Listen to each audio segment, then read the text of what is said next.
Dear colleagues, hello and welcome to another episode of our rheumatology module, inspired by the EULAR campaign Don't Delay, Connect Today, and made possible by the patient group ARAM. With us today we have Professor Andrew Borch, consultant rheumatologist and head of the rheumatology department at Mater Dei Hospital, who will be speaking about disentangling fibromyalgia and psychological symptoms. Professor Andrew Borch, thank you very much for accepting our invitation. Good afternoon, Maria. Thank you for the invite, and I hope we'll have an interesting discussion today. Yes, I hope so too. Fibromyalgia is a condition which is of great interest to all us healthcare professionals and which impacts our patients' quality of life significantly. And I really hope that through this e-learning session we can get a better insight on this condition and how to help our patients reach their full potential in spite of the limitations brought about by this condition. On to my very first question, Professor Borch. Can you give us a brief definition of fibromyalgia? Okay, thank you. There is no really specific definition, but it's I can tell you what actually makes your diagnosis. So fibromyalgia is a chronic condition which affects between 1 and 2% of the adult population. But it's found at sort of any age, really, and it has some characteristic features. Foremost of which is a marked disturbance of sleep. So the patient, despite having slept for any amount of time, wakes up feeling absolutely shattered, exhausted, as if they've just fought a battle. That is a cardinal feature which is virtually universal among all fibromyalgia patients. So if a patient doesn't describe this sort of very characteristic disturbed sleep, then it's really questionable whether the patient even has fibromyalgia. As a result of this chronic sleep loss, there is then severe fatigue and generalized aches and pains. Right? So what actually brings the patient to us is the aches and pains, but those are the end result of the whole process. And what I tell the patients that it is no use tackling the pain aspect of the problem without resolving chronic sleep deprivation. The example that I give is that if you have a patch of rust on your wall and you paint it, it will give you the impression that the rust has actually gone. But all you are actually doing is allowing that rust to grow larger and actually deeper.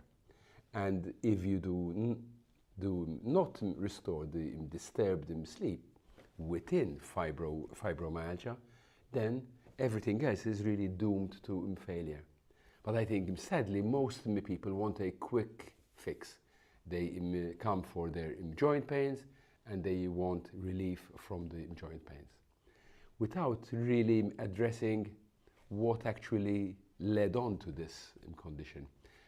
And as you explained in the title, psychological symptoms play a big role in the development of fibromyalgia, but also in its perpetuation throughout the natural course of the illness. We have a large cohort at Mater Dei, which we follow up religiously. We apply various measures to them to try and understand our population better. 80% of our cohort suffer from severe anxiety. Anxiety to a level that on the HAD scale requires input by a psychiatrist. Those who are below that critical threshold also benefit from a psychologist or a psychotherapist. Our practice is to address the disturbance of sleep as our main battleground. Rather than focusing on just relieving pain,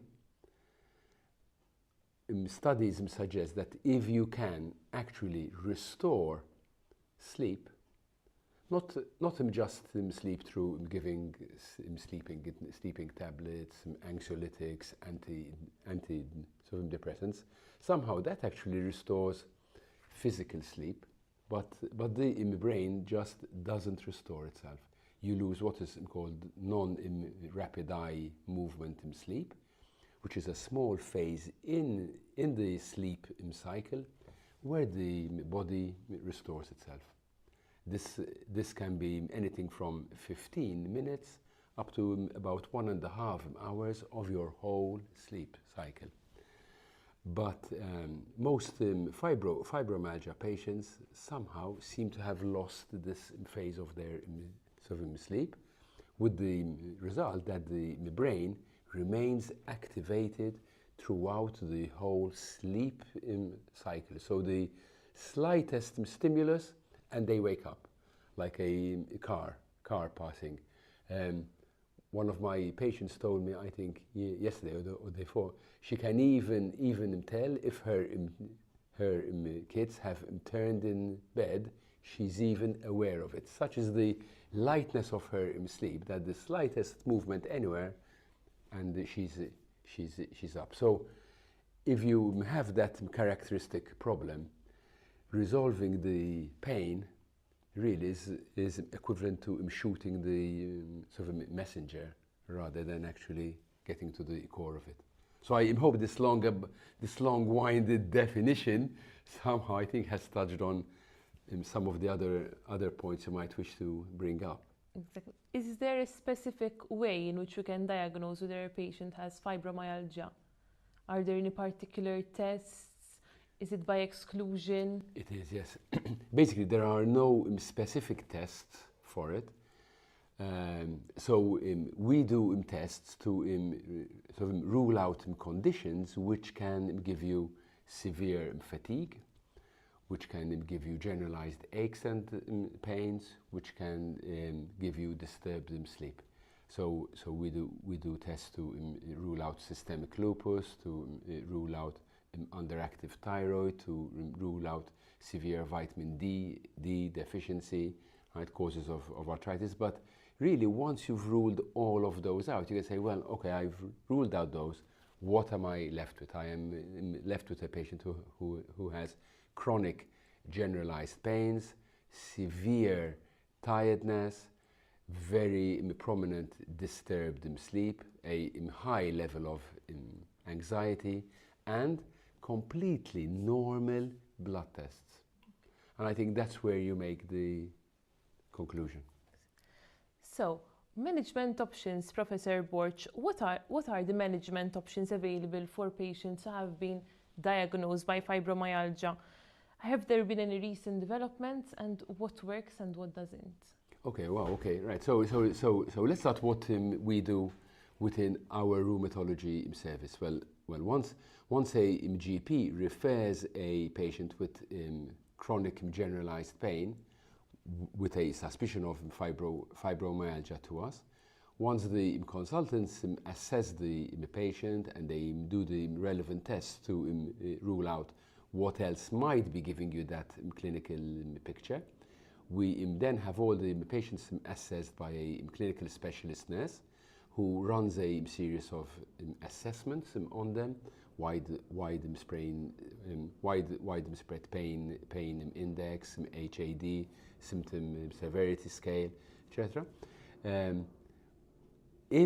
If they fall below a severe anxiety depression level, we then refer them to our resident psychotherapist.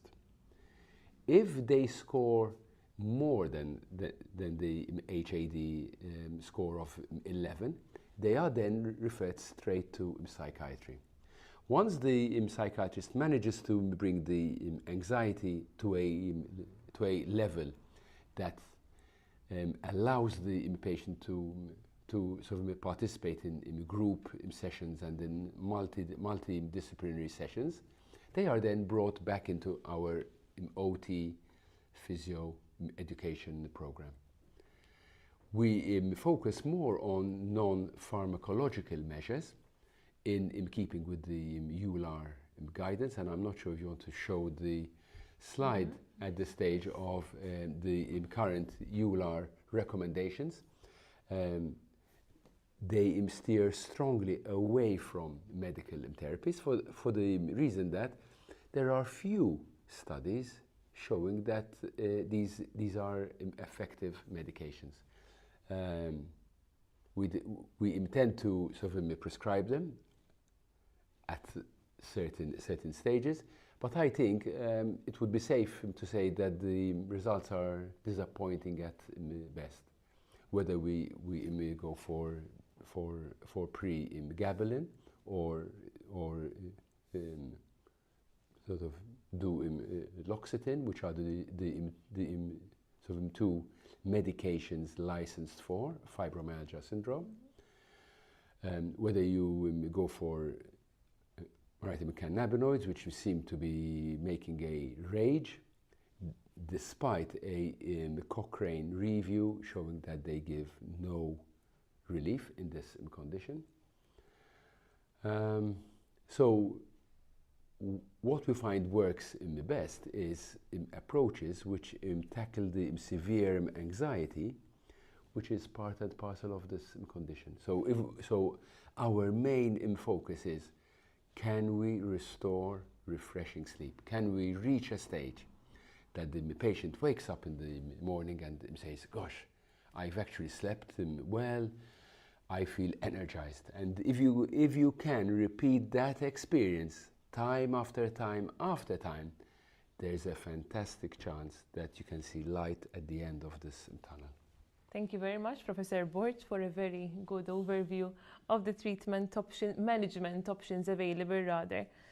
As you said and emphasized, patients suffering from fibromyalgia need a support structure made of different healthcare professionals working together to ensure a proactive condition management strategy to allow the patient to reach their full potential, rather than allowing them to feel labeled and helpless. What can you comment about the importance of this interdisciplinary support system?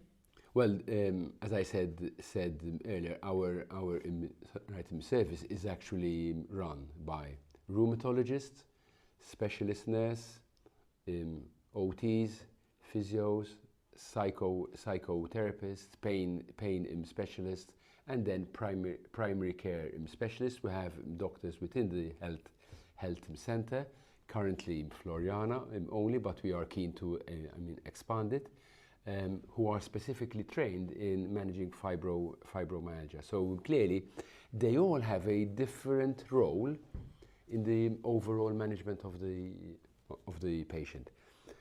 As important as the sort of professionals are, is the family structure. There are families where there are issues because one of the spouses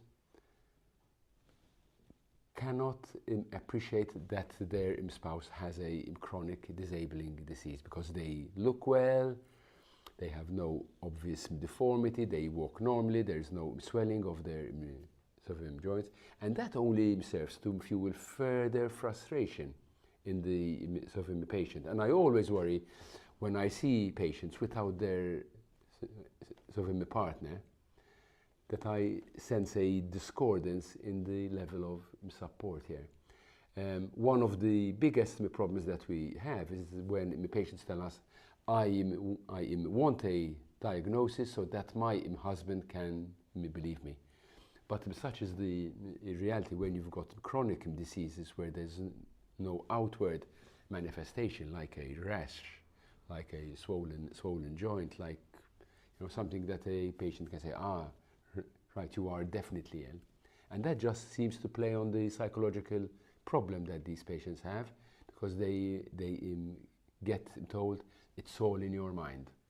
And that is a really negative way to start the whole process of trying to improve these patients' quality of life. Secondly, because of the severe tiredness, the unpredictable nature of the illness, it makes it very, very hard to actually maintain a job. So many of these patients end up losing their job, which sort of only compounds the whole social problem, because they're not working, they're at home and they're still not getting better, they can't do the housework, they can't participate in the normal activities. Medications are pretty expensive, so if you're not working, it's even harder to actually afford them. And you see no light at the end of the tunnel, so it's actually quite a depressing scenario. We are working hard with government to get more social recognition for the condition, so that patients can apply for disability living allowance, carers allowance, being able to stop work as a result of their illness, and there are small inroads being made there. There's a very strong patient support group. It's very, very vocal,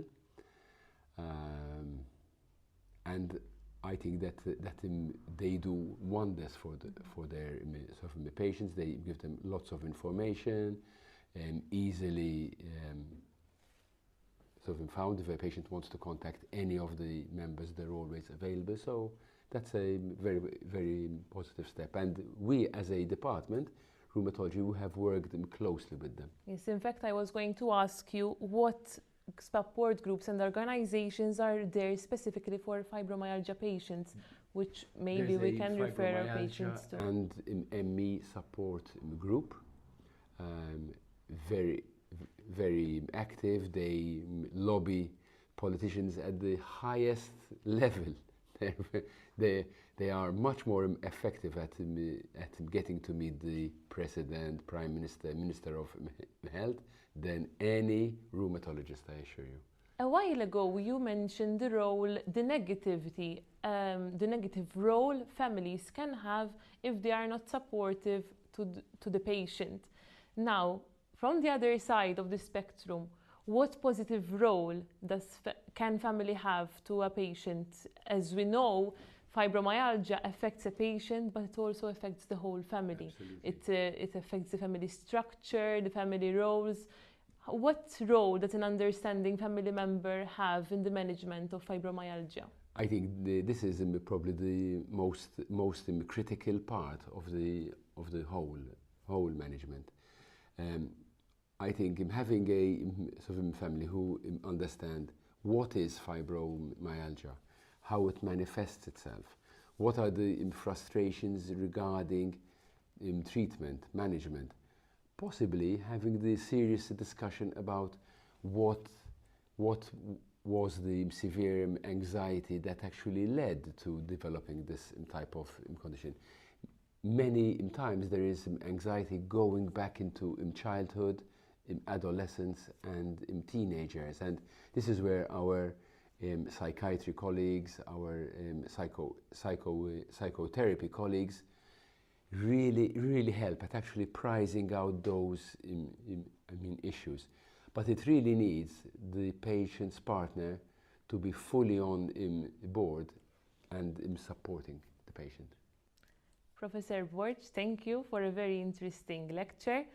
One final point, the take-home message to us healthcare professionals watching this e-learning video today.